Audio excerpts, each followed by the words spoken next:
Pero si los colectivos no lo hacen.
Hola, para reservar el tren.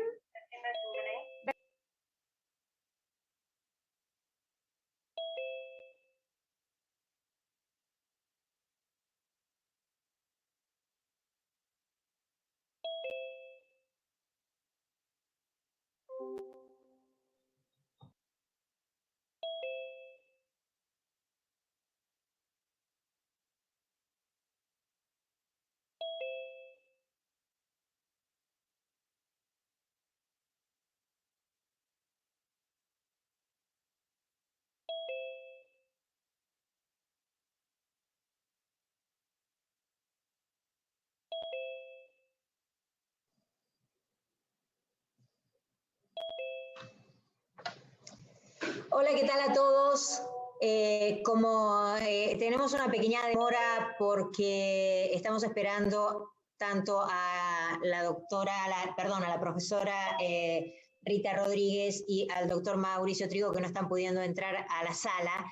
Les quiero comentar, como para hacer publicidad, si se quiere, que el Instituto de Estudios de Derecho Animal del Colegio de Abogados tiene página en Facebook, tiene dos páginas en Facebook, tiene Twitter y tiene Instagram. Le digo porque gran parte de las cosas que nosotros, y también tiene YouTube, canal de YouTube, porque gran parte de las cosas que nosotros de alguna manera difundimos, de información y de documentación, están precisamente en nuestras redes y en nuestro canal de YouTube. Así que los invito a que nos sigan, los invito a que continúen buscando información, porque también es una manera de hacer efecto dominó, de poder difundir todas estas cosas que nosotros estamos tratando de que puedan ser un poco más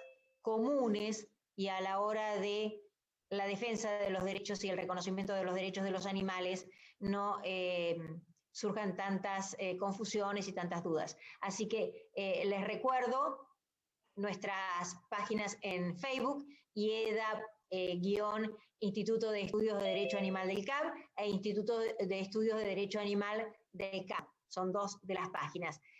Nuestro Twitter, Instituto de Estudios de Derecho Animal, IEDA.cab, @IEDA.cab, y nuestro Instagram, @IEDA.cab. CAB es Colegio de Abogados Bahía Blanca, con doble B larga.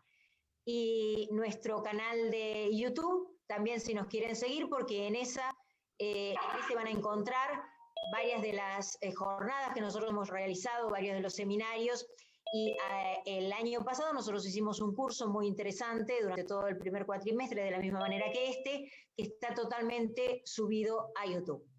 Así que bueno, les dejo esa inquietud mientras tanto, para los que tal vez el día del comienzo de este curso entraron un poco más tarde. Mi nombre es Graciela Regina Adre y soy la directora del Instituto de Estudios de Derecho Animal del Colegio de Abogados de Bahía Blanca.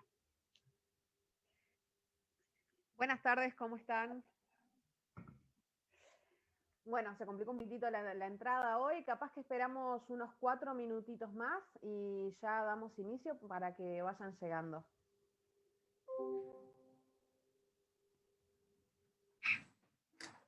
Hola, buenas. Iba a hacer una pregunta. ¿Es necesario poner el nombre y apellido para la asistencia en el chat? Eso te lo van a responder los chicos de la... Buenas tardes, ¿cómo les va? Los chicos de la organización. Calculo, no sé si Regina o alguien. Igualmente va... Sí, buenas Sí, acá tardes, estoy. habla Diana. ¿Listo? Sí, es necesario, por favor, que se identifiquen con apellido y nombre, ¿sí? Para poder poner la asistencia. Son casi 300 personas y si no colocan su nombre y apellido es imposible reconocer quién está presente. Así que muchas gracias a todos los que Claro, pero el nombre ya está puesto desde donde yo ingreso, por eso. ¿Estás con nombre y apellido? Lo podés desactivar yendo a los 3 puntitos de arriba a la derecha y ahí te permite renombrar. Estoy registrada con mi nombre y apellido, por eso pregunto si es necesario ir al chat, escribir el nombre presente y todo eso. No, si estás en la foto, aparece tu nombre y apellido, está perfecto.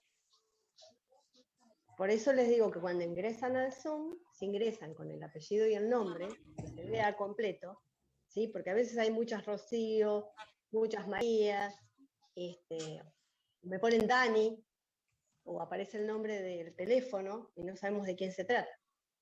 Por eso les pido que al registrarse en el Zoom, coloquen su apellido y nombre, ¿sí? No, pero si ya estás, si aparece en tu foto, está perfecto. Así que gracias.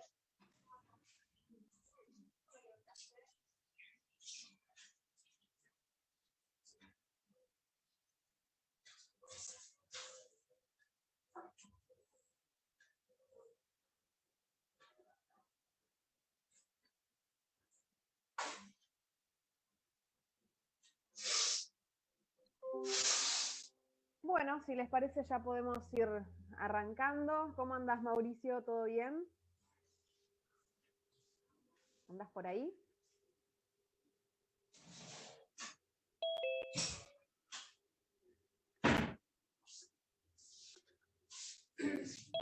Mauricio, ¿andas por ahí?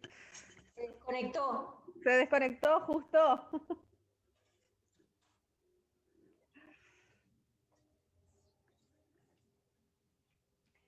Alguien pide en PDF el libro Vida Animal de Paul Singer. Estamos hablando de Ética Animal de Peter Singer, ¿capaz? ¿O es otro que no conozco?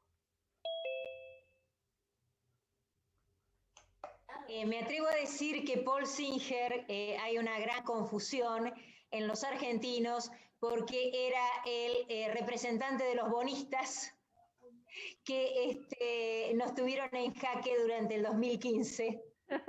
Y de hecho comento mientras lo esperamos a Mauricio, comento un hecho muy cómico, porque bueno, nosotros conocemos obviamente a Peter Singer. Cuando vino Weiss a la Argentina, la traductora que estuvo en el Senado con él, haciendo la traducción, claro, ella traducía y no, en realidad muchas traductoras no están embebidas con el tema. Y la verdad que cuando vino en ese momento, fue a principios del 2016, en mayo del 2016, primeros días, nosotros habíamos venido en la Argentina con todo un tema en el 2015, con las negociaciones con los bonistas, que eran acreedores de la Argentina. Y el representante principal, o el principal representante de los bonistas, era Paul Singer. Y ella cuando hace la traducción y habla de Paul Singer. Por eso puedo creer que los argentinos se hayan quedado con esa confusión de entre Peter Singer y Paul Singer. No, el señor Paul Singer no tiene nada que ver con el derecho animal. Bueno, muy bien. Mauricio todavía no anda por acá, pero capaz que en una de esas ya empezamos y dejamos unos minutitos al final como para charlar sobre el trabajo final. Ustedes, si quieren, tenemos dos modalidades para preguntas. Una es que lo envíen por mail, como se explicó el martes pasado, y la otra es que ustedes hagan las preguntas acá en el chat y alguien las va a ir relevando como para que podamos o bien ver alguna puntual al final de la charla o bien que las podamos bichar un poco en la semana y arrancar el martes que viene respondiendo algunas que también sirvan de enlace para los diferentes encuentros. El martes pasado estuvimos hablando un poco de lo que era la filosofía y lo que era específicamente la filosofía práctica dentro de los 4 órdenes de la filosofía práctica. Nosotros hablamos de la ética, la moral, la filosofía política y lo que tiene que ver con lo jurídico. Son como 4 órdenes que van muy de la mano, pero que cada uno tiene su enfoque. Decíamos también que, empezábamos con el disparador de filosofía, con el so, el ZO, que representa a la raíz griega animal, que es como un poco provocador también, no quiere decir que etimológicamente esté bien formulado, pero es un poco el disparador de por qué la filosofía puede estar encarada hacia la discusión de nuestro vínculo con los demás animales, que es el enfoque o la perspectiva desde la cual estamos trabajando. También veíamos lo que tiene que ver con el pensar al otro y el pensarnos a nosotros en una relación de convivencia con los demás animales y sobre todo el pensarnos como animales en un mundo que existe previo a que nosotros como Homo sapiens sapiens lo habitáramos y nuestro rol o lo que hacemos habitualmente en este mundo. Pensarlo en términos morales, en términos éticos, si se quiere, más que morales. Me gustaría empezar recordando un poco cuáles eran estos ámbitos de la ética práctica y por qué la filosofía a nivel práctico es mucho más eficiente para pensar el vínculo con los demás animales, porque tiene que ver con esto de poder reflexionar para llevarlo a la práctica, de poder pensar lo que estamos haciendo o pensar aquello que nos es cotidiano y problematizarlo, ¿no? Como diría Bertrand Russell, que la incertidumbre cae en nosotros, ¿no? Ese concepto de incertidumbre que es tan importante para la filosofía, y por favor, si se animan a apagar los micrófonos, este concepto que es tan importante para la filosofía, el de incertidumbre, con los auriculares es como un tambor cada vez que se mueve algo ahí. Y que implica que no tomemos nada como definido y obvio. Definido y obvio es el hecho de que nosotros vivimos en un mundo donde hemos tomado el resto de los animales en términos de explotación, ¿no? Tomamos al resto de la naturaleza y al resto de los animales como elementos de consumo, ¿no? O como recursos para nosotros. Eso es definido y obvio, y desde la filosofía lo vamos a problematizar, desde la filosofía práctica específicamente en estos 4 órdenes. También decíamos que el orden de lo moral y el orden de lo ético estaban separados. A veces los utilizamos con el mismo sentido, pero tienen sentidos bastante distintos, ¿no? Esto es algo que se discute bastante y que se ha desarrollado bastante en la filosofía, y que también, como vamos a seguir con un concepto de Mosterin, me gustaría citarlo en algunas de sus distinciones que hace de lo ético y lo moral. Lo moral tiene que ver con las normas, con las costumbres, con los valores, con aquello que hacemos. Tiene que ver con las marcas o guías de acción que tenemos como agrupación humana, ¿sí? Entonces, moral son los parámetros de conducta dentro de un grupo humano, ¿sí? Y tiene mucho que ver con lo tradicional, tiene mucho que ver con las costumbres, tiene mucho que ver con esto que es repetitivo. Lo moral es qué hacer. El problema es que cuando estos valores morales, esta moralidad, no está guiada por una reflexión previa que nos dé fundamento para por qué actuar de esa forma y no de otra, es donde se empiezan a complicar nuestros parámetros o nuestros valores de justicia. Lo que hacemos, ¿es correcto o no lo es? lo que hacemos, lo hacemos simplemente porque llegamos a un mundo donde ya estaba definida esta sociedad y no la podemos cambiar. Ahí recordemos que el martes pasado hablábamos de este concepto de Heidegger, ¿no? Bueno, que él desarrolla como el impersonal C, ¿no? Esto de sacar la responsabilidad hacia afuera y colocar lo que está mal o lo que no nos gusta o lo que puede ser problemático hacia la sociedad sin hacerme cargo, sin asumir las responsabilidades de mis propias acciones. En tanto que la ética tiene que ver con los criterios que nosotros utilizamos para fundamentar por qué lo que hacemos moralmente es correcto o no. Tiene que ver con una reflexión filosófica sobre los valores morales, sobre la moral. El objeto de estudio de la ética siempre es la moral. Y estos campos también están atravesados por la política, por supuesto, y por la justicia, por lo que tiene que ver con lo jurídico.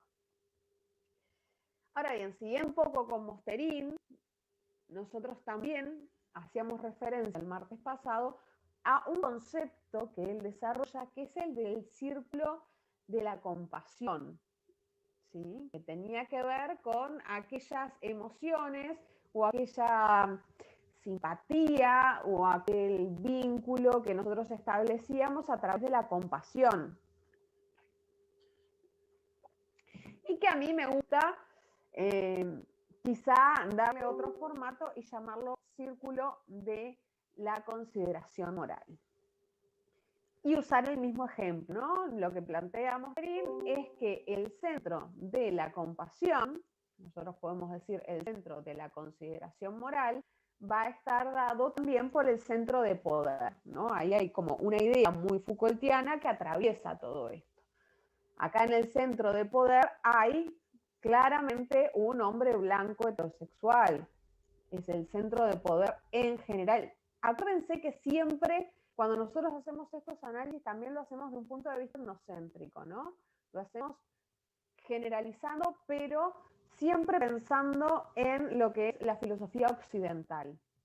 Esto también es necesario aclararlo porque no podemos universalizar este análisis, sino entendemos que lo estamos haciendo desde nuestro punto de vista, ¿no? Esto de que conocimiento es conocimiento situado, que también lo traíamos a colación el martes pasado. Entonces, en este centro del círculo de la consideración moral, hay algunos que han sido, hemos sido y siguen siendo excluidos de la consideración moral, hasta el punto en que todavía utilizamos términos como han ganado derechos, ¿no? Ganar derechos significa que antes no los tenían y que a través de un esfuerzo que también se les valora, reconoce, han ganado esos derechos. Entonces ahora esos derechos hay que respetárselos. Cambiar la mirada, cambiar el punto de vista desde el cual se analizan esas cosas es muy importante, porque cuando nosotros decimos que alguien ganó derechos, en realidad lo que estamos diciendo es que hemos excluido de los derechos a muchos otros durante mucho tiempo. ¿Ah? Que hay algunos que fueron o somos privilegiados y que centramos o cerramos esos derechos con una frontera que es arbitraria. Es arbitraria la frontera que nos define o nos diferencia por etnia, ¿sí? Por ser caucásico, por ser afro, por ser asiático. Esa frontera es completamente arbitraria en lo que tiene que ver con criterios de moral y criterios de justicia. De la misma forma, es arbitraria la frontera que nos diferencia por sexo, es arbitraria la frontera que nos diferencia por orientación sexual. Y también es arbitraria la frontera que nos diferencia por especie, ¿no? Ahí hay un ejercicio de John Rawls que me parece que es muy, muy interesante, que él habla del velo de la ignorancia, ¿no? En este ejercicio, él lo que plantea es pensar, claramente él no lo plantea para criterios de especie, pero luego sí lo amplía Martha Nussbaum en su texto y lo lleva a lo que tiene que ver con los criterios de especie. Y él plantea qué pasaría si estuviéramos en un lugar previo a nuestro nacimiento donde no estuvieran dadas nuestras particularidades, donde supiéramos que vamos a nacer en algún lugar del mundo, pero no supiéramos si vamos a nacer en una clase social o en otra, en una etnia o en otra, ¿sí? Si vamos a nacer con un género o con otro. Y yo agregaría, y como lo hace Martha Nussbaum, si nacemos en una especie o en otra. ¿Qué pasaría si nosotros tuviéramos que hacer en ese momento las reglas sociales con las cuales nos vamos a regir? Si nosotros tuviéramos que en ese momento definir cuáles van a ser los valores morales, los criterios con los cuales nos van a manejar, los criterios de justicia con los que nos vamos a regir. Porque recordemos que es muy fácil poder decir cuáles son los criterios de justicia cuando esos criterios de justicia nos respaldan a nosotros con determinados privilegios. Pero ¿qué pasa si no supiéramos que tendríamos esos privilegios? ¿Haríamos igual esos acuerdos sociales donde unos tengan privilegios en detrimento de los otros? Porque no se trata de tener privilegios, pero sobre una línea puntual en la cual nadie está padeciendo. Se trata de qué pasa cuando hay privilegios en detrimento de los otros. Y en el caso de la especie es muy claro, ¿no? En el caso de la especie, nosotros recién estamos discutiendo en el siglo XXI si le podemos considerar seres sintientes o no. Bueno, como hablábamos al final del encuentro pasado con Mauricio y con Sergio, lo que tiene que ver con la declaración de Cambridge sobre la sintiencia animal, que parecería ser algo que de repente es lógico, es obvio. No hay nadie que pueda a esta altura, en nuestro momento histórico, negar que tienen sintiencia. Sin embargo, es necesario que alguien lo estipule, que alguien lo diga, que alguien nos lo ponga delante de la cara para empezar a reconocerlo. Y aún así, retomando quizás también lo que hablábamos el martes pasado sobre los criterios en los cuales hay una disonancia entre la teoría y la praxis, que es algo que desarrolla bastante bien Ursula Wolf en su libro La ética de la relación humano-animal, se llama el libro. Esta disonancia entre la teoría y la práctica es algo que nos fuerza a nosotros, es algo que nos interpela a todos. Y nos interpela porque nosotros podemos saber que algo es de determinada manera, de una forma bastante objetiva y sin implicancia, pero como decía Adela Cortina, tenemos que fundamentar también, y cuando sabemos lo que es correcto y lo que no, y tomamos partido para fundamentar lo que es correcto y lo que no, ya ahí perdemos toda neutralidad, y eso nos convoca a actuar en función de lo que creemos que es lo correcto. Visto esto, visto el círculo de la consideración moral, y que hay en este círculo una idea de línea que delimita a unos de otros, esta línea tiene que estar basada en criterios, ¿no? Porque no podemos simplemente hacerlo al azar, ¿no? ¿Cuál es el criterio? Es una de las preguntas que se hacen en la filosofía desde lo que es la reflexión sobre los demás animales. ¿Cuáles son los criterios que van a delimitar dónde ponemos esa línea que nos separa del resto? Que nos separa en términos morales, que nos separa en términos éticos, que nos separa en términos que tienen consecuencias tan graves como que podamos usar la vida y los cuerpos de otros para experimentar para nuestro propio beneficio, incluso para aspectos que son totalmente superficiales en nuestra vida, que no nos cambian para nada la vida. Esa clase de consideración moral, ¿dónde ponemos nosotros ese eje? ¿No? Y hay algunas teorías, de hecho Lori Gruen en el capítulo de los animales, que está en el compendio de ética de Peter Singer, hace un recorrido histórico bastante interesante y confronta diferentes visiones dentro de la filosofía que se han ido dando. Y una de esas visiones tiene que ver, por ejemplo, con la de Michael Fox, que plantea que no tenemos los humanos la obligación de considerar moralmente al resto de los animales. Y esto lo va a fundamentar, pero en realidad nosotros lo decimos así y bueno, uno dice, bueno, pero ¿por qué? ¿No? ¿Por qué tan tajantemente decimos que no tenemos la obligación de considerarlos moralmente? Sin embargo, en el día a día, en nuestra vida cotidiana, vemos que no se los considera moralmente. Que la mayoría de nosotros en algún sentido o en algún momento de nuestras vidas no los consideramos moralmente.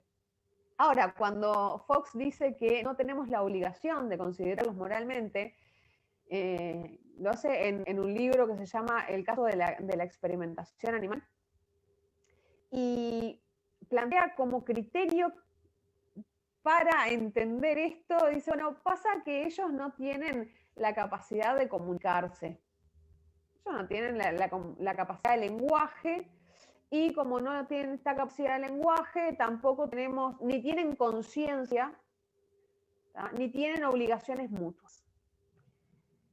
Estos criterios que nosotros podemos decir, bueno, si estuviéramos hablando de un ser humano, a mí me gustaría que durante esta charla, cada vez que pensemos un criterio, hagamos el ejercicio de traspolarlo, ¿no? De sacar al animal humano y colocar un animal humano para ver si ese criterio de justicia es correcto o no, para ver dónde delimitamos ese criterio, ¿no? Ese círculo de la consideración moral.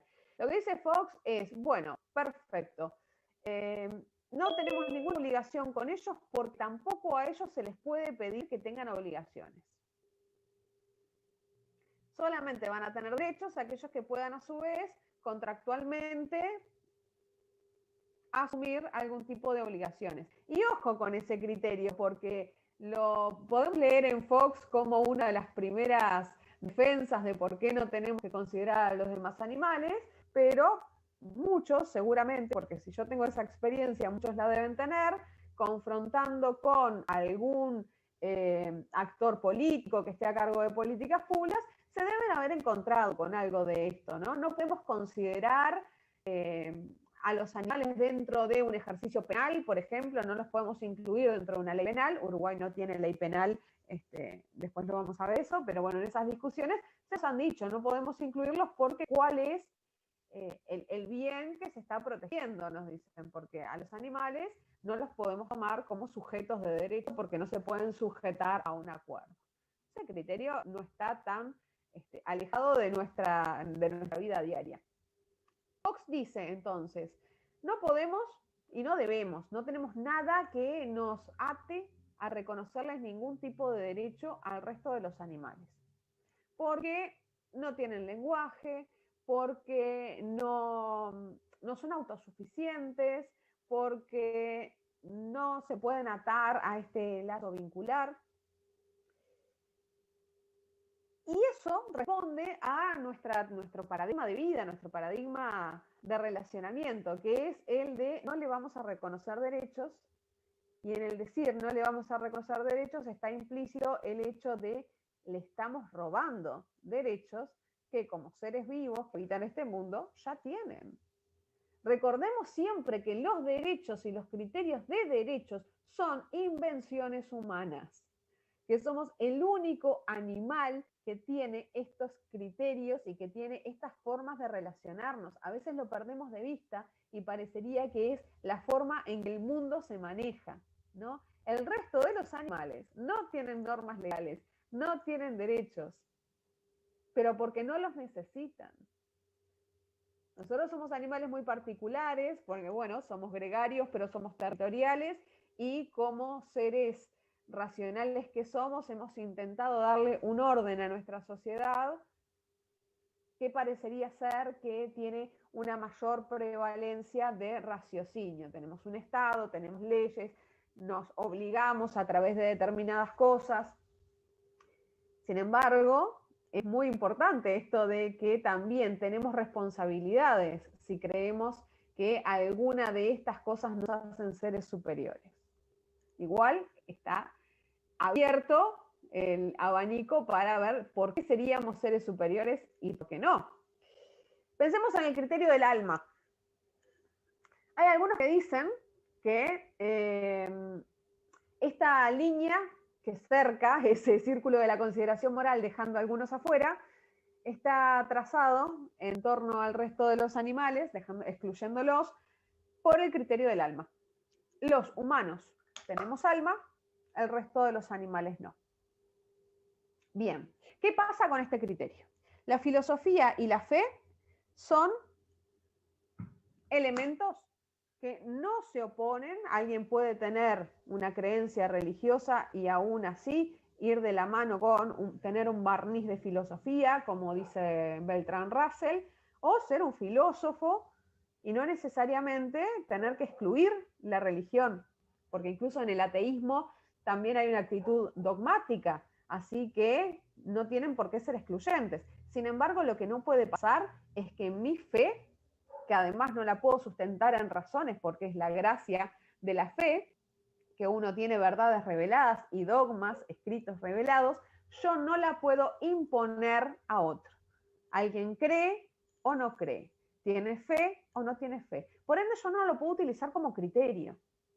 Porque si lo analizamos filosóficamente, el problema, y digo problema, de la existencia del alma, es uno de los problemas de la filosofía teórica desde hace muchísimos años, y lo va a seguir siendo. Porque no tenemos elementos como para comprobar que efectivamente, bueno, se me alborotó el avispero, que efectivamente nosotros, Homo sapiens sapiens, tenemos alma, para empezar, y en caso de que nosotros tengamos alma, tampoco tenemos elementos para probar que el resto de los animales no la tienen. Entonces, si no podemos defenderlo racionalmente, tampoco deberíamos utilizarlo como un argumento para excluir de nuestra consideración moral a los demás animales.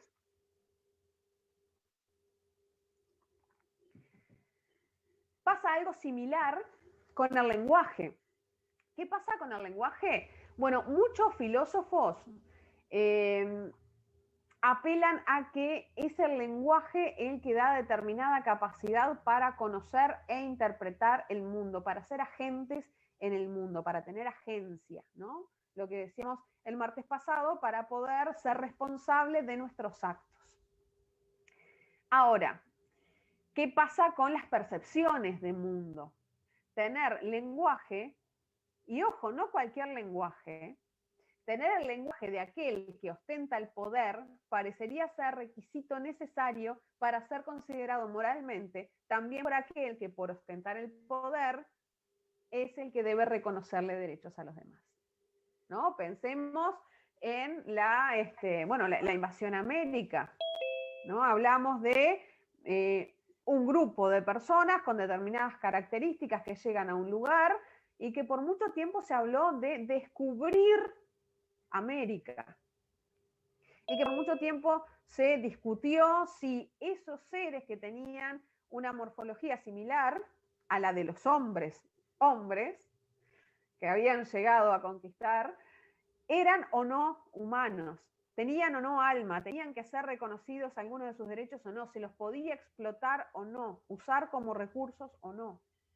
¿Por qué? Porque claramente tenían un lenguaje, claramente tenían una forma de comunicación. Evidentemente podían vincularse con otros y tenían expresiones de mundo y demás, pero no tenían los mismos valores y no tenían la misma lengua que aquel que decía ser el hombre y que acaparó para sí el cúmulo de los derechos, ¿no? De ahí que también los derechos, el poder y la fuerza vayan muy de la mano.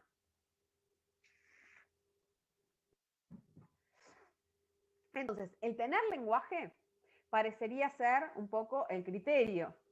De hecho, aquellos que no hablaban la misma lengua en su momento también fueron catalogados como los bárbaros. Bárbaro es aquel que balbucea, ¿no? Aquel que está fuera de mi círculo moral, de mi círculo cultural, y por lo tanto esa con el que no tengo ningún tipo de atadura moral, ética o legal. Si nosotros pensamos que el criterio para incluir o no a un otro dentro de la consideración moral es el lenguaje, esto quiere decir que, por ejemplo, con todo aquel humano, cachorro humano de menos de 2 años que aún no tenga adquirido las herramientas lingüísticas de un sapiens adulto, yo podría experimentar. Yo podría utilizar sus cuerpos para alimentarme, podría testear cera de piso en sus ojos, podría de hecho utilizar su piel para hacer zapatos y carteras, podría hacer un montón de cosas a las que efectivamente están expuestos el resto de los animales en nuestro mundo que hemos llamado nuestro. Entonces, el criterio del lenguaje no puede ser un criterio válido.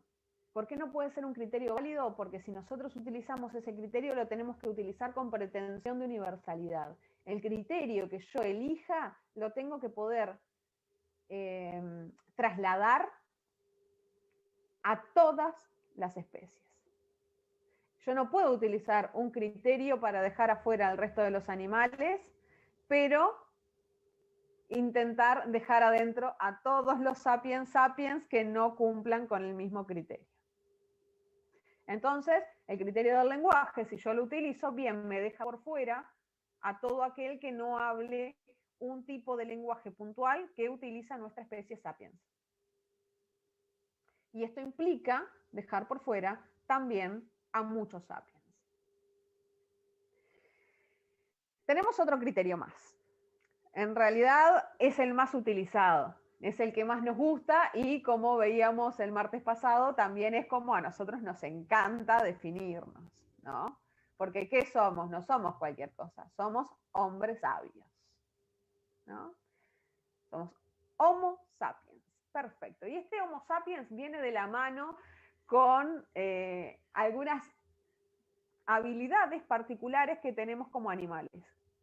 Nos llamamos Homo sapiens por nuestra capacidad de reflexión y de razonar, entonces parecería que el criterio de la razón es un criterio que se puede utilizar y que con ese criterio podemos dejar por fuera al resto de los animales. Primero, acá es necesario recordar que la forma en que nosotros nos catalogamos implica que nos estemos catalogando nosotros, con toda la soberbia del mundo en el cual nos adjudicamos el ser hombres sabios, ¿no? Porque bueno, como decíamos, en realidad el mote de Homo sapiens, hombre sabio, medio que nos lo arruinó Homo neanderthalensis, que al detectarse que era también un sapiens, y como no nos gustaba demasiado estar asociado al hombre de las cavernas, reafirmamos que somos hombres sabios, Homo sapiens sapiens.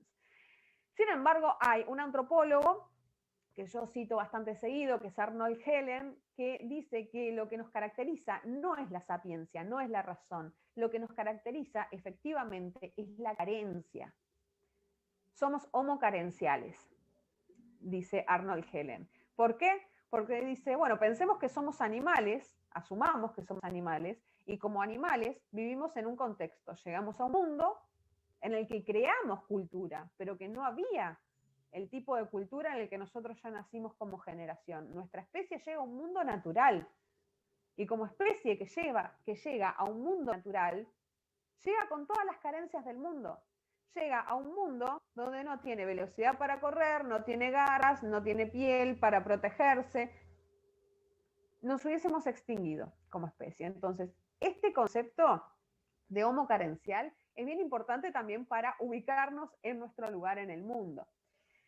La razón como criterio a la que nosotros siempre apelamos tiene el problema, tiene la debilidad de que está hablando de una norma, apelando a un criterio de humano normal que también se para en un centro de poder. ¿Está? Estamos pensando que todos los humanos tenemos capacidades cognitivas iguales. Estamos apelando a una media que es muy difícil de unificar. Y estamos pensando también que cuando hablamos de esa norma como lo que pasa o lo que somos todos los sapiens, estamos a su vez dejando por fuera del círculo de la consideración moral a muchísimos otros sapiens. ¿Ah? Porque las capacidades cognitivas no son en todos iguales. No estamos todos dentro de la media. Y los que están dentro de la media no lo han estado siempre y no lo estarán siempre. Porque la media habla también de un adulto que responde a determinado rango etario. Entonces parece que el círculo de la consideración moral se empieza a achicar muchísimo y solamente tienen consideración moral determinados sapiens de entre tanta edad y tanta edad. Porque luego las condiciones cognitivas empiezan a degenerar, a degradarse. Y antes, cuando están evolucionando, tampoco las tienen completas. Si nosotros trazamos este círculo de la consideración moral en la racionalidad, o incluso si lo utilizamos como la inteligencia, ahí se nos complica muchísimo el tema de los criterios. Porque ¿a quién ponemos adentro del círculo? ¿Dejamos afuera a los delfines, por ejemplo? Que tienen capacidades sensoriales, que tienen capacidad de resolver problemas, que son gregarios, que generan vínculos intensísimos dentro de su especie, que tienen un lenguaje. ¿Los dejamos por fuera? ¿Dejamos por fuera a los elefantes? Más cerca, ¿dejamos por fuera a los perros?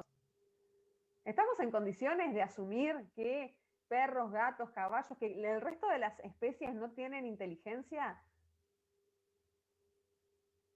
¿Estamos en condiciones de asumir que un cerdo no tiene inteligencia? Y si comparamos la inteligencia o la racionalidad que le podemos llegar a atribuir a un cerdo con la de un cachorro humano, con la de un sapiens pequeñito, ¿a quién dejamos por fuera?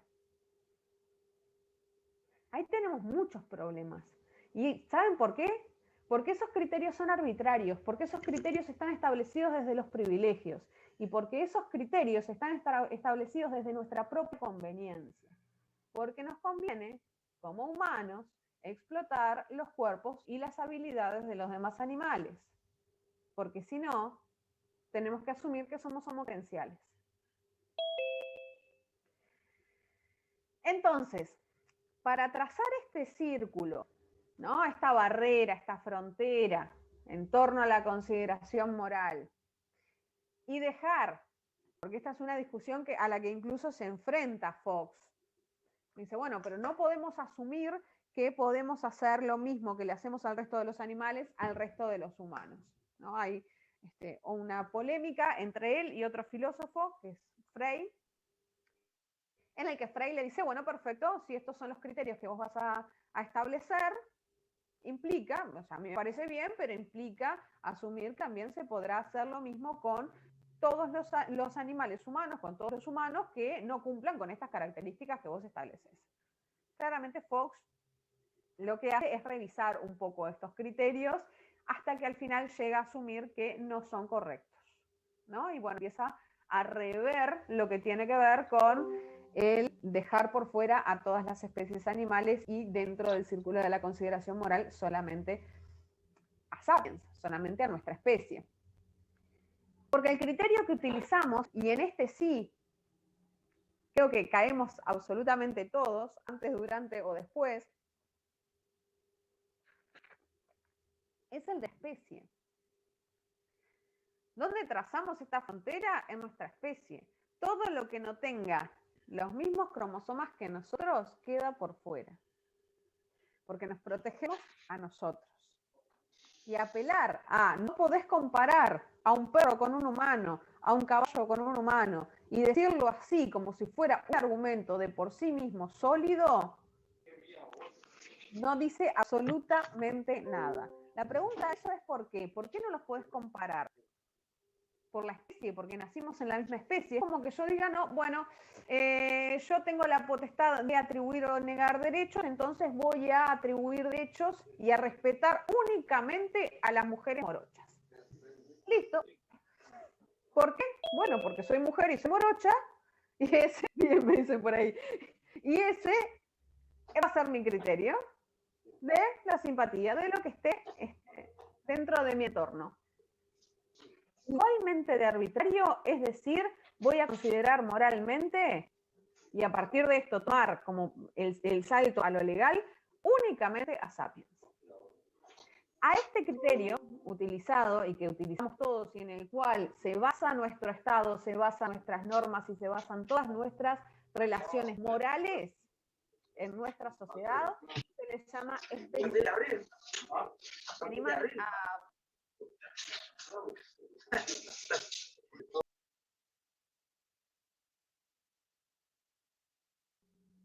Gracias.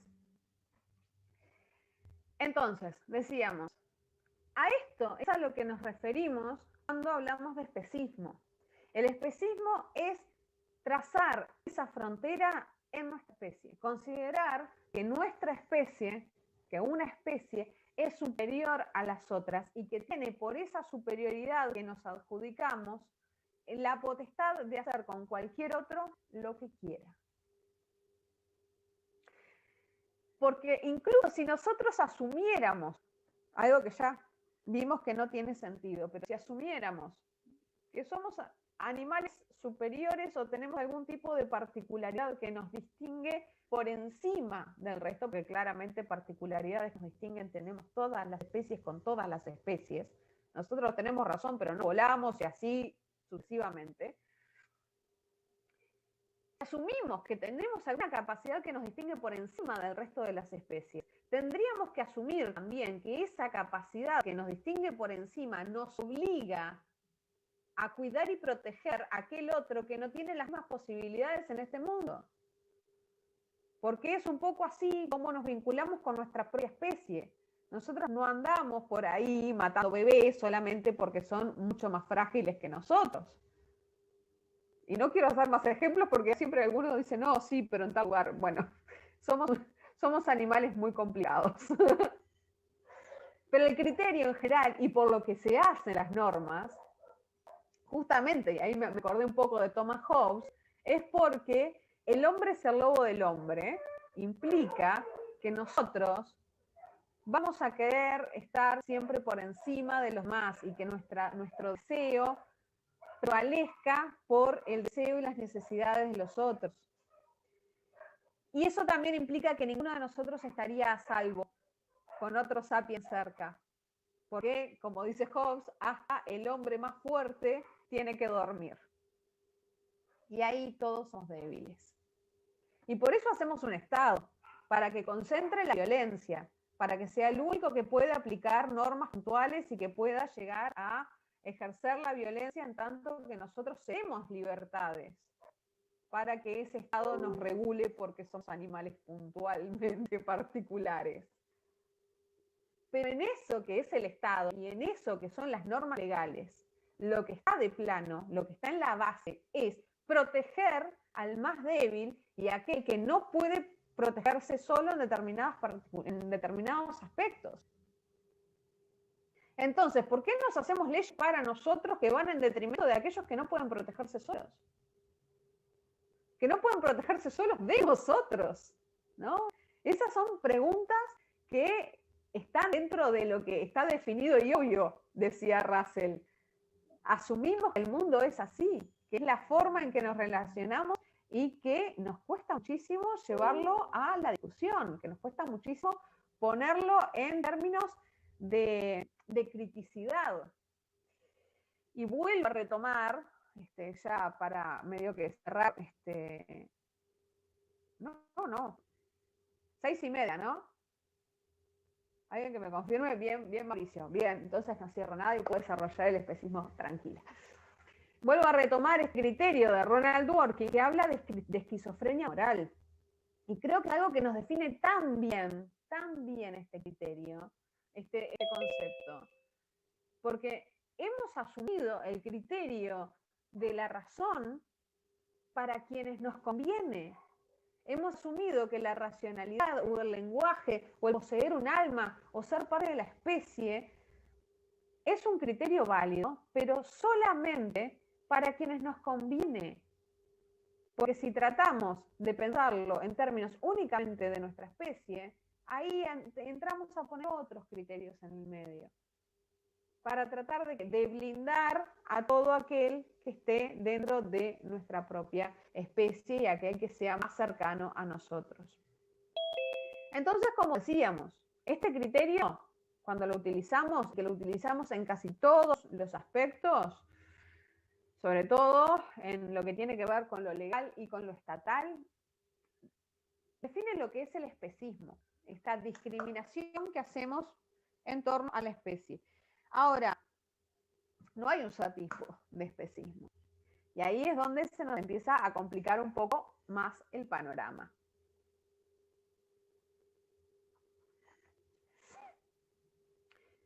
Aquellos que creemos que el criterio de la especie no es el criterio válido, apelamos a otros, ¿no? Por ejemplo, el de la sintiencia, que es la capacidad de sentir placer, sentir dolor y tener relaciones con el mundo. No es el único criterio, pero es uno también de los más difundidos, el criterio de la sintiencia. ¿Tiene sistema nervioso centralizado? ¿Puede sufrir? Entonces, si puede sufrir, ¿tengo que considerarlo moralmente? ¿Qué quiero decir con considerarlo moralmente? Quiero decir, mis acciones tienen que verse limitadas en función de que enfrente mío hay un otro que sufre, ¿o no? ¿Tengo que evitar alguna acción puntual que estoy realizando para que ese otro no sufra por mis acciones? Si enfrente mío hay un otro que sufre, ¿tengo que actuar para defender a ese otro que sufre? ¿Tengo que hacer un esfuerzo para que ese otro sufra menos? Claro que la cantidad de felicidad y de dolor que hay en el mundo son cuestiones que tienen que ver con la ética utilitarista, ¿no?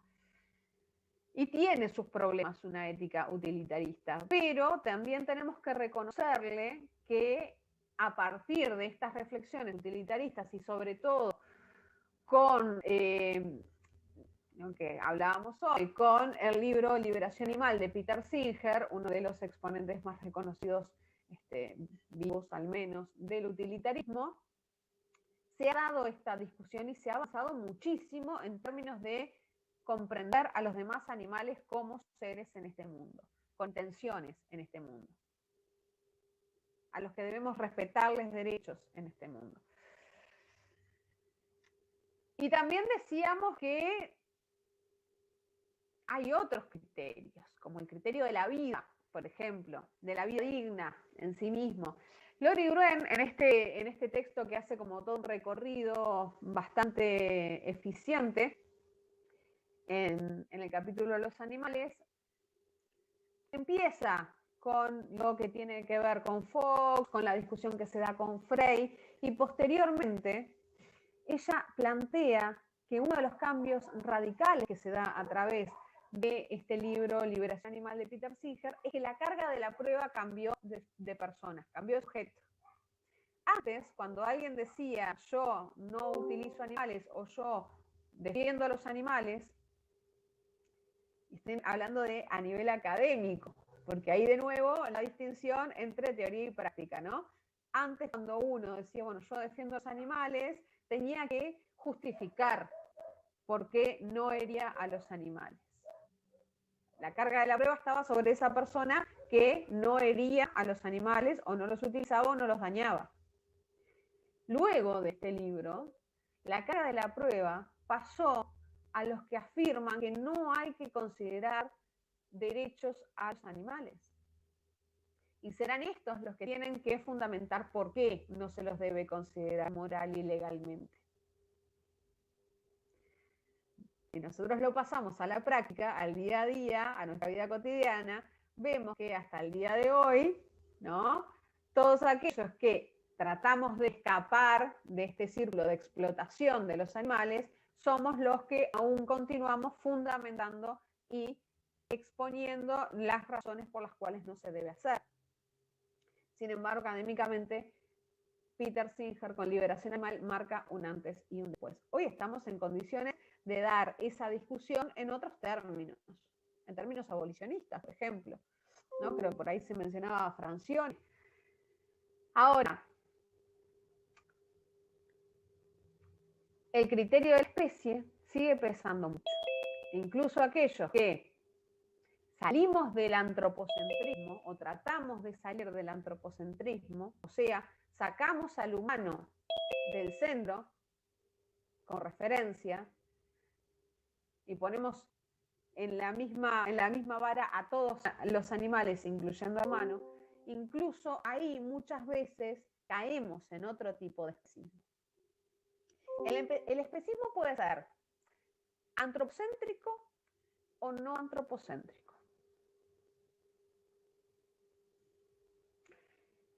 Y ahí se nos empieza a complicar la cosa, ¿tá? Porque un especismo no antropocéntrico implica considerar a otras especies animales unas por encima de otras. Razón por la cual yo puedo rescatar perros, gatos y caballos, pero que no me mueva la aguja un cerdo, una vaca o un cordero.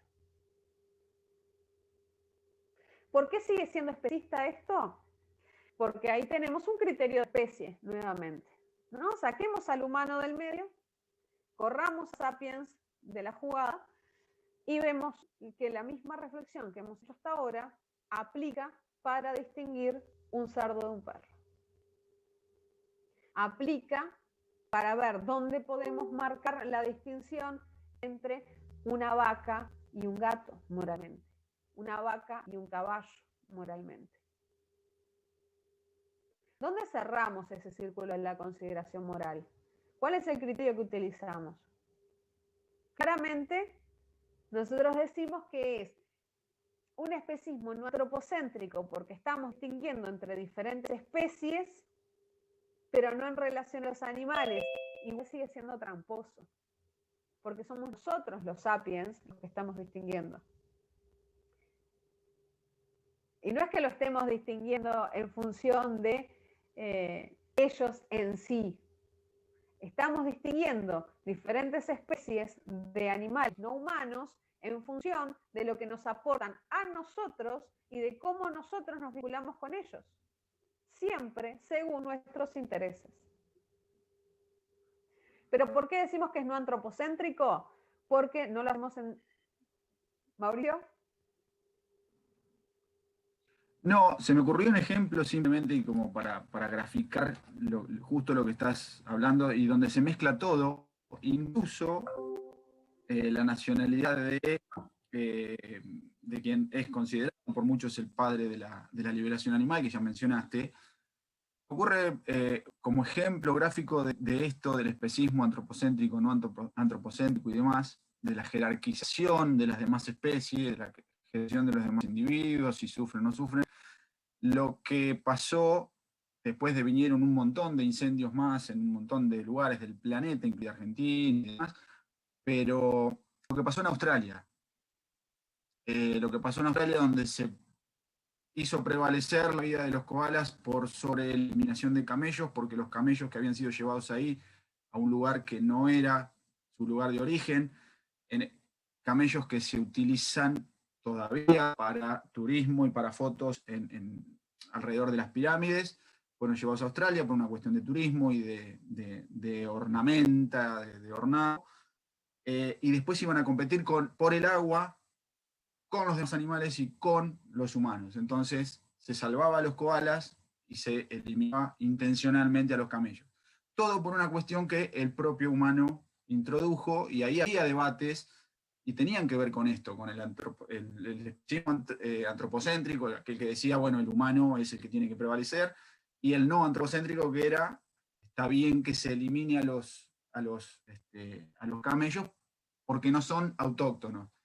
Pero ¿y qué culpa tienen los camellos en todo caso? Era simplemente para graficar. Me pareció que era un ejemplo, vos venías hablando, me venía pasando esa secuencia de ese lamentable episodio. Sí, tal cual, tal cual. Bueno, asistimos a otra justificación de criterios, ¿no? Que tiene que ver con nativo y exótico, por ejemplo. ¿no? Para justificar actividades como la caza.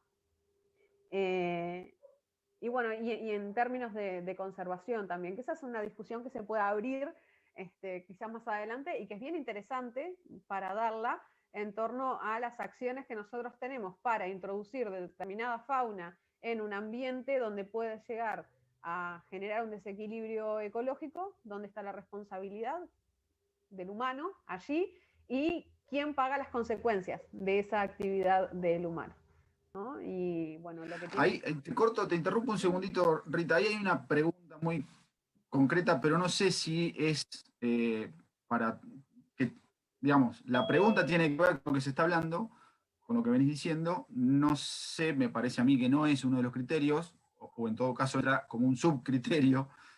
Si otro criterio para distinguir es el ser plaga o no plaga. Eso abre un montón de... Bueno, ahí se abre un abanico que es bien interesante para profundizar, que tiene que ver con el uso del lenguaje, ¿no? Que tiene que ver con, bueno, volviendo para atrás, cómo nosotros nos denominamos como hombre sabio y acudimos al criterio de la racionalidad, pero también cómo nosotros nos denominamos por fuera de los demás animales, ¿no? Cómo nosotros generamos recursos, incluso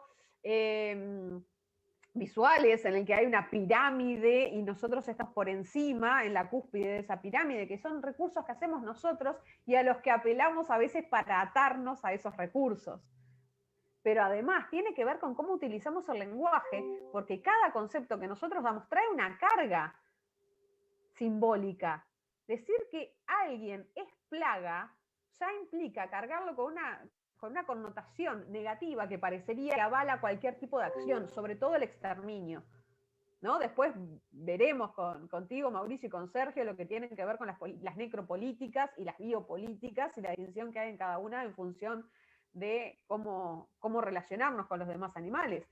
Pero el hecho de ser plaga en general, de calificar a otra especie como plaga, porque jamás utilizamos el mismo criterio para analizar a la especie humana, porque si el criterio es la sobrepoblación y lo que tiene que ver con el daño que le hace esa especie a su hábitat, yo no sé dónde estaríamos los humanos. Claramente estamos aplicando el criterio de plaga, pero una vez más, el criterio de plaga es antropocéntrico, es en relación a cómo nosotros utilizamos el mundo. Y si hay otra especie que está compitiendo con nosotros por esos recursos, o lo que nosotros llamamos recursos, lo calificamos de plaga. En general, tiene que ver con especies que son exóticas y que se reproducen mucho, se reproducen, al igual que nosotros, y que por lo tanto tienen ese mote para avalar determinadas acciones que nosotros tenemos sobre ellos. Bueno, jabalíes, palomas, ratas, dependiendo el lugar, ¿no? Acá en Uruguay se introdujo una variedad de sapos que es el sapo toro, que también se lo dejó libre y anda por ahí en cualquier momento lo empiezan a matar si ya no lo hicieron. Bien, sí. pero ahí introdujiste vos un tema que tiene que ver con esto, que es, acá se introdujo el sapo toro, acá se introdujo el jabalí, acá se introdujo una especie determinada de flora, por ejemplo, en Argentina, que no es autóctona, y con ella vinieron cotorras. Hoy, todo lo que daña la producción es plaga, lo que no se hace es revisar para atrás qué hicimos nosotros, y si se lo hace, siempre se va a tener una justificación, todos estos criterios que vos venías explicando, o sea que es un círculo, a veces no se sabe si es bien un círculo o una espiral, pero bueno, estamos siempre nosotros arriba o en el medio, siempre somos el centro.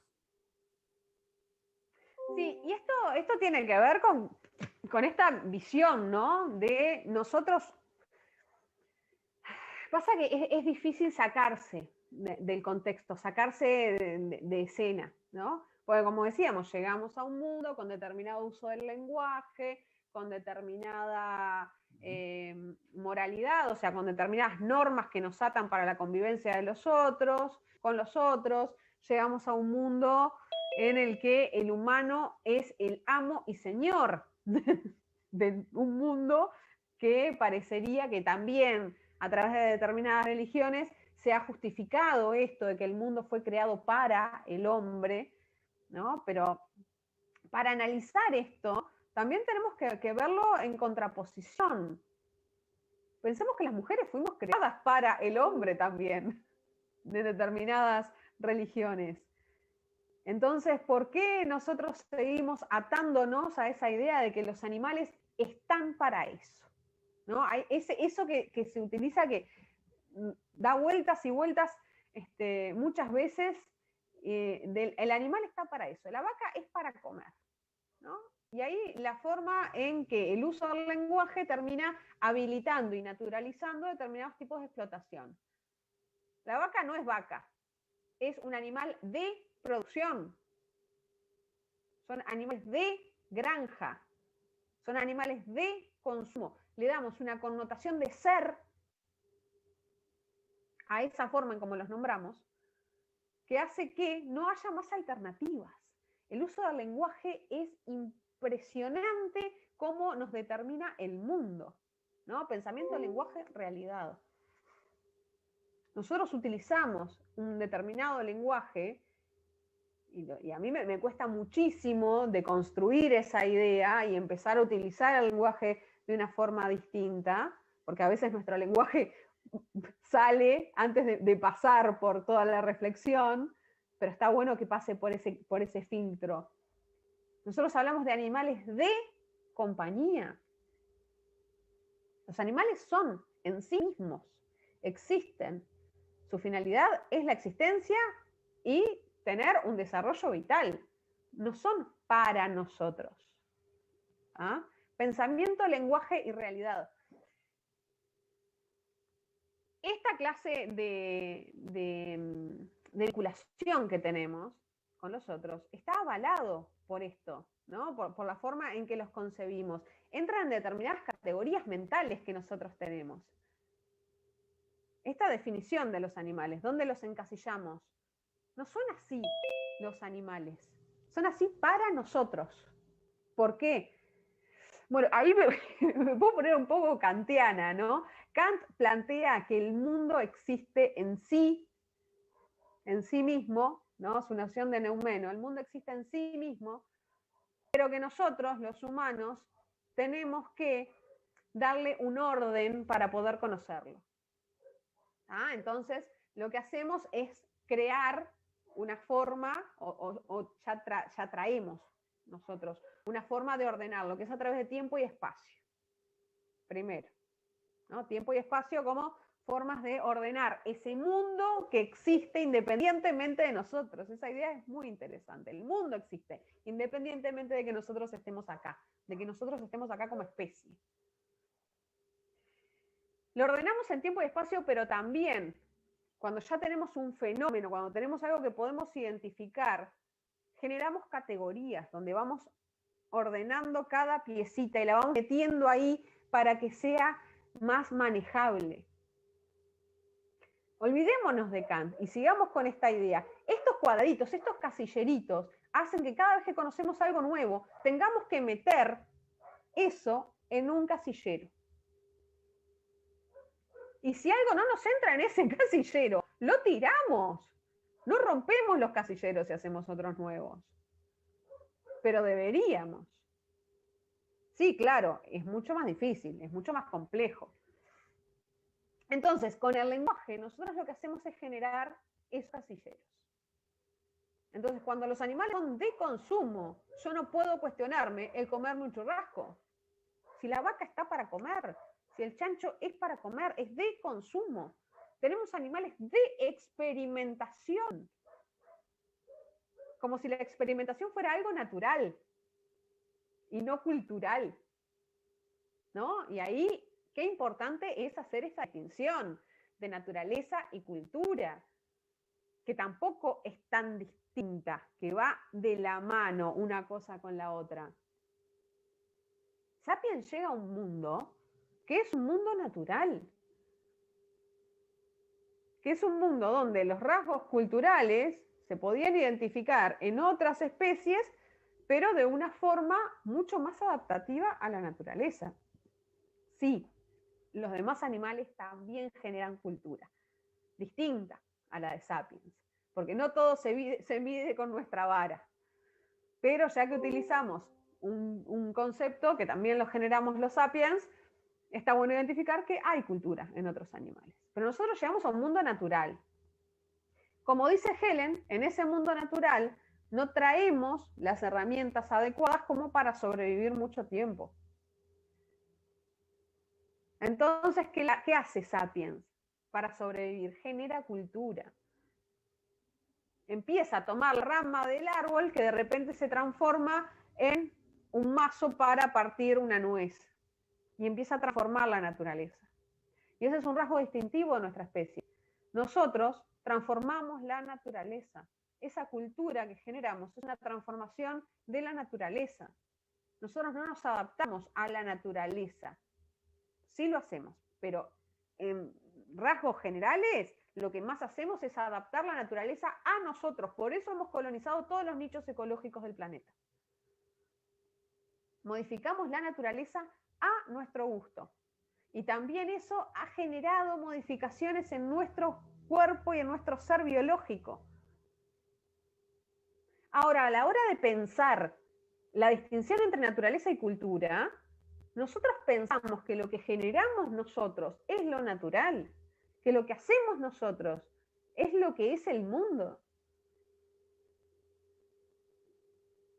Y sin embargo, lo que hacemos es transformarlo constantemente. Nos hemos adueñado del mundo. Bien, ahora, ¿qué hacemos con esto?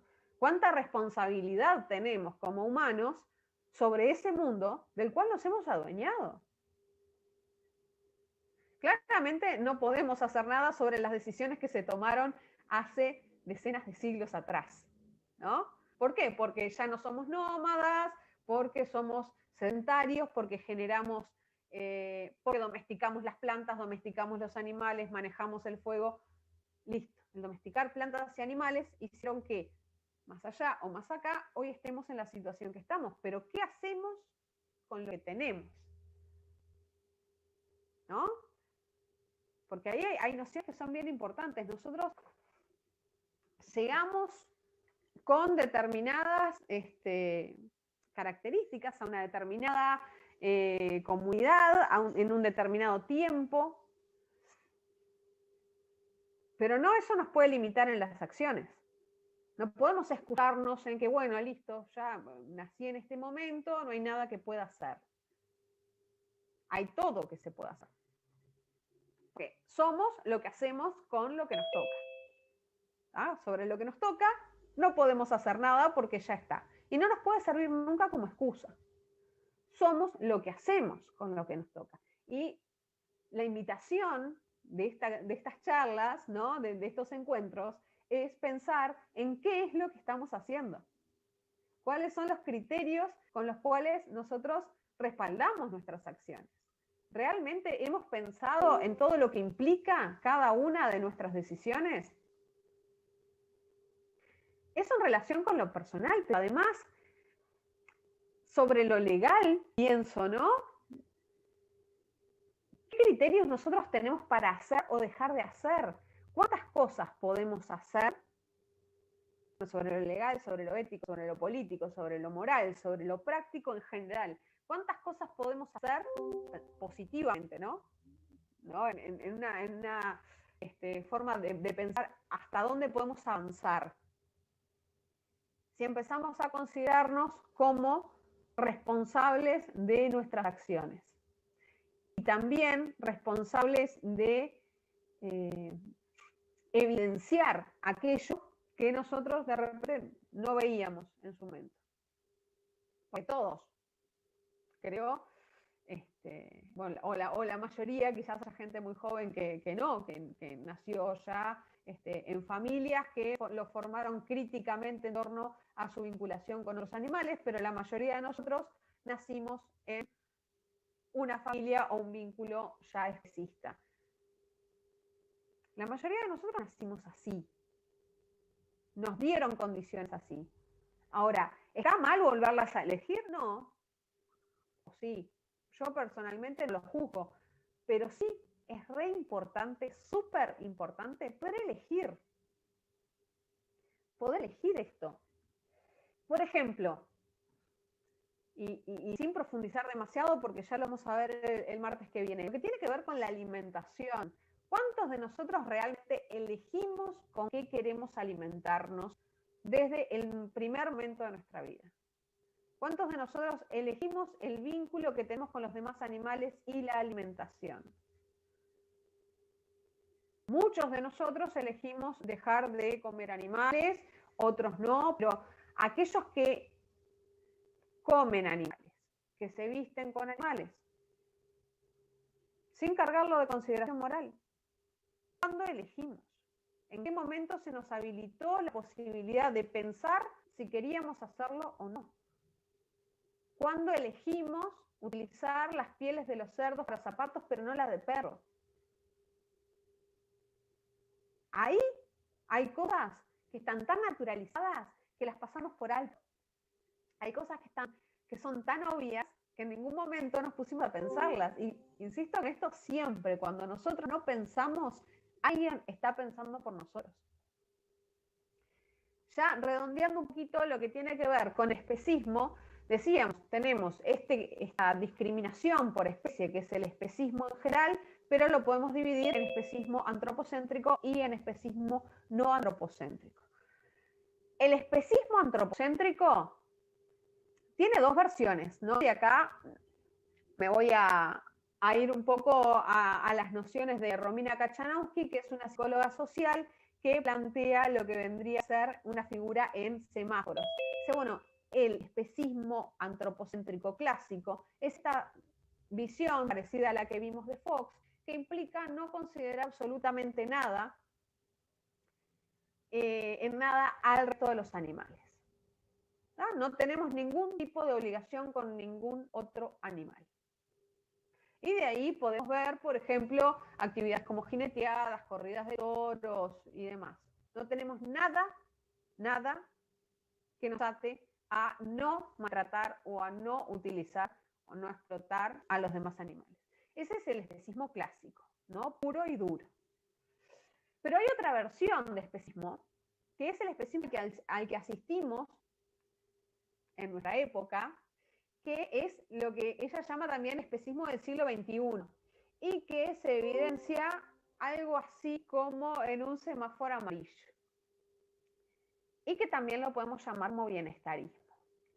¿Qué es esto? Cuando nosotros hablamos de bienestarismo, hablamos de la teoría del bienestar animal que ha sido cooptado por la industria. Porque bienestar animal, en esencia, es que el animal esté bien. Ahora, el bienestar animal cooptado por la industria quiere decir tratar de buscar las herramientas que se acerquen más para que el animal no esté tan mal mientras lo sigo explotando, lo sigo matando, lo sigo utilizando. Sigue siendo especismo. Y eso lo vemos en las jineteadas cuando hablamos de bienestar animal y lo que se hace es poner un veterinario para que cuide que el animal no esté tan mal mientras lo jinetean. Después vamos a hablar un poco más de espectáculos públicos y todo lo que tiene que ver con este desarrollo, ¿no? Que implica un apartado en sí mismo, los espectáculos públicos con animales. ¿Ah? Bienestar animal, cooptado por la industria, tiene que ver con tratar de respetar determinadas normas de explotación en los mataderos, bienestar. Solamente con desnaturalizar los términos nos damos cuenta. Nosotros queremos, hagamos ese ejercicio, de nuevo, el que convocamos al principio de esta charla, y saquemos al resto de los animales del centro y pongamos a Sapiens. Bienestar. Matadero.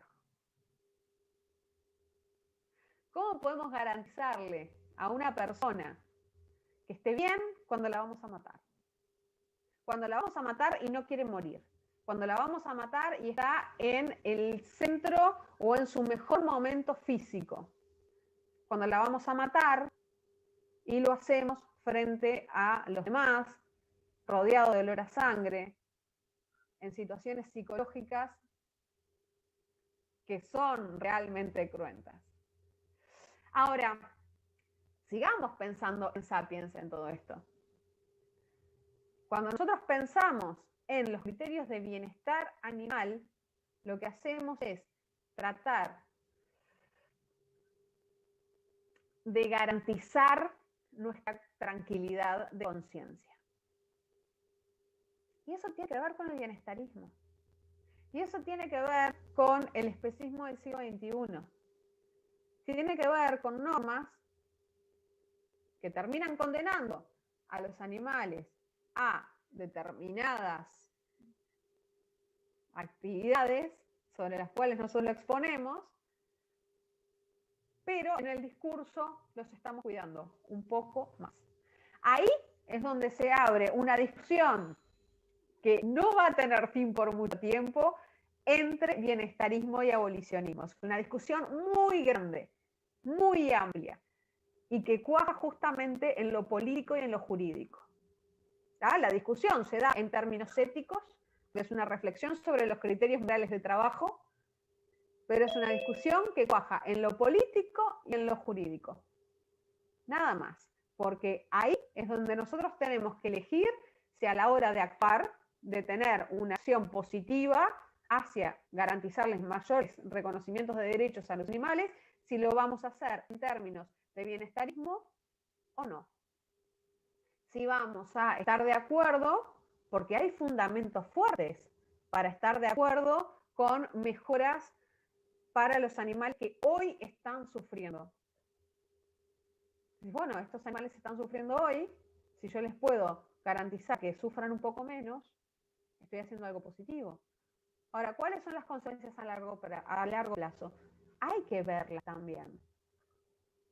Si yo garantizo que los animales hoy sufran un poco menos, pero eso va a tranquilizar mi conciencia y la conciencia social como para que dejen de reivindicar furiosamente sus derechos, le estoy haciendo un daño.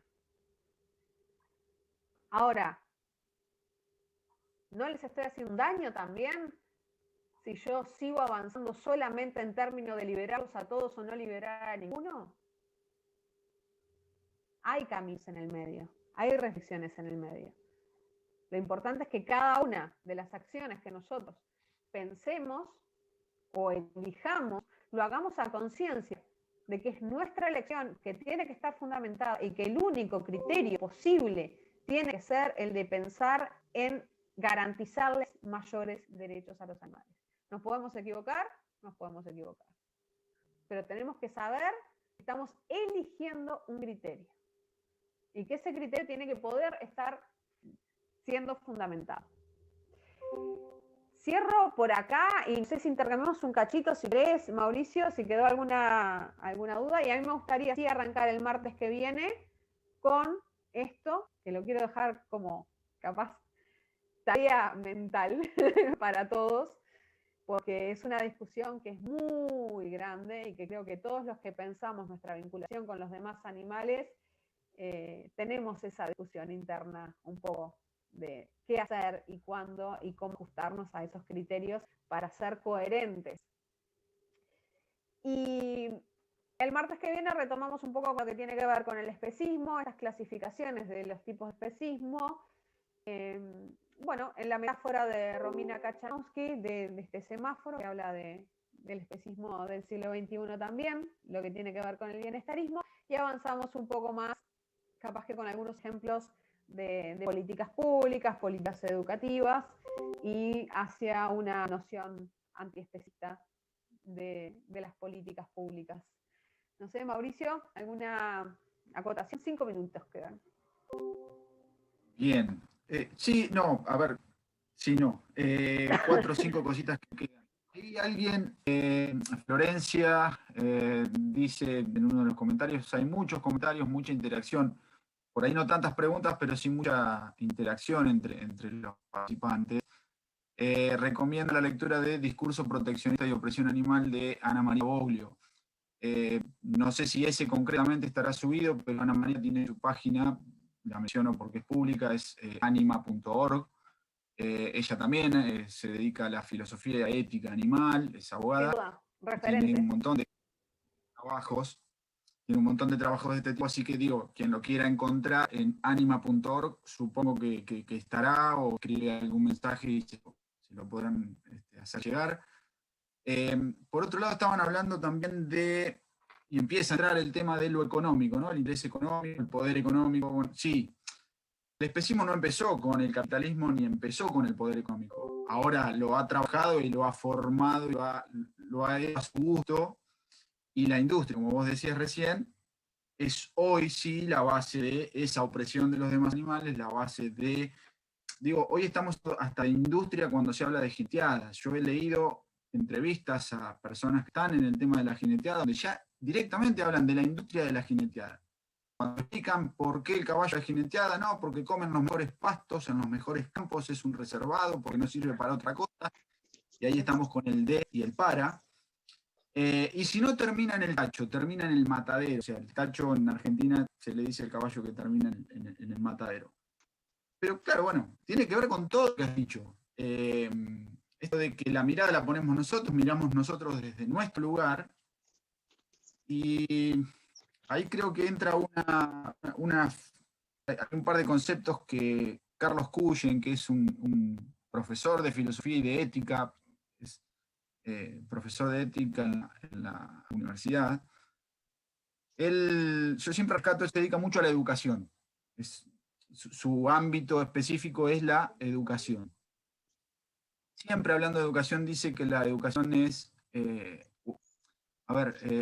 recibir al otro con hospitalidad, y habla de la interpelación que el rostro del otro nos hace. Bueno, eso es lo que viene a plantear el derecho animal en general, incluyendo a todas las disciplinas que atraviesan el derecho animal, la ética, la psicología, la abogacía, la veterinaria. Desde el derecho animal lo que se trata es eso, de vernos, hacer que el otro se sienta interpelado por el rostro de esos animales que son un otro.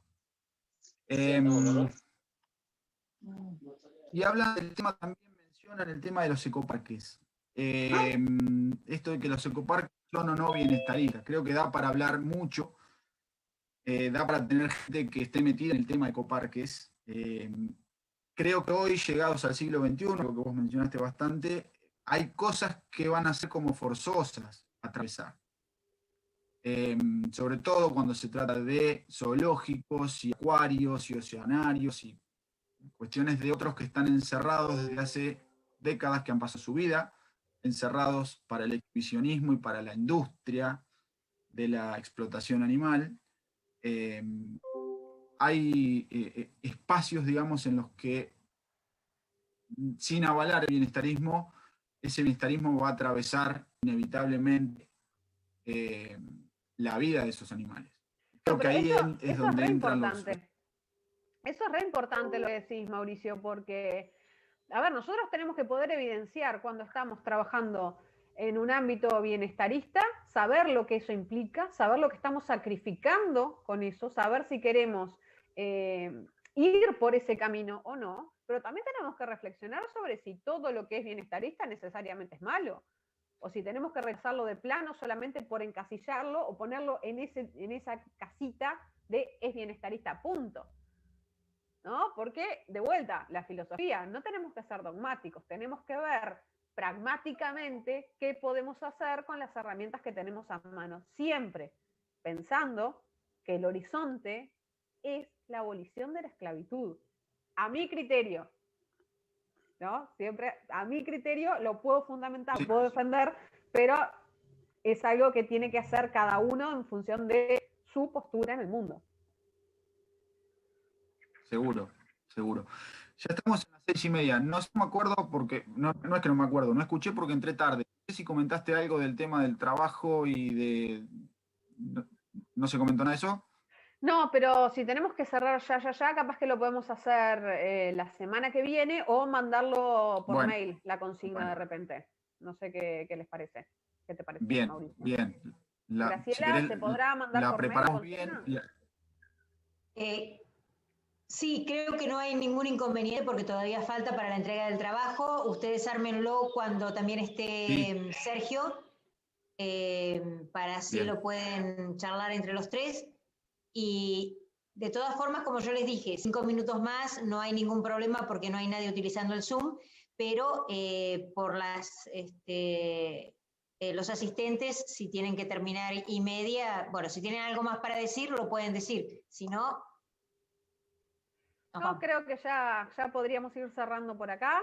El martes que viene vamos a volver a retomar esta noción de especismo para analizarla un poco más en profundidad, dar algunos ejemplos puntuales de acciones especistas que pueden ser bienestaristas o no, y bueno, posteriormente seguir con lo que es el antiespecismo como marco de políticas públicas y su posibilidad. Bien. Ya me despido. Nos vemos hasta el martes que viene. Nada más para decir. Gracias a todos por estar. Un pedido, antes de que se vayan. Tengo personas que no puedo identificar el apellido, que figuran con Moto G7, Mónica y Galaxy J6 más. No me puedo identificar para la asistencia, porque no pusieron sus nombres. Así que por favor, si me mandan un mensajito, les voy a agradecer. Si no, van a figurar ausentes. Gracias.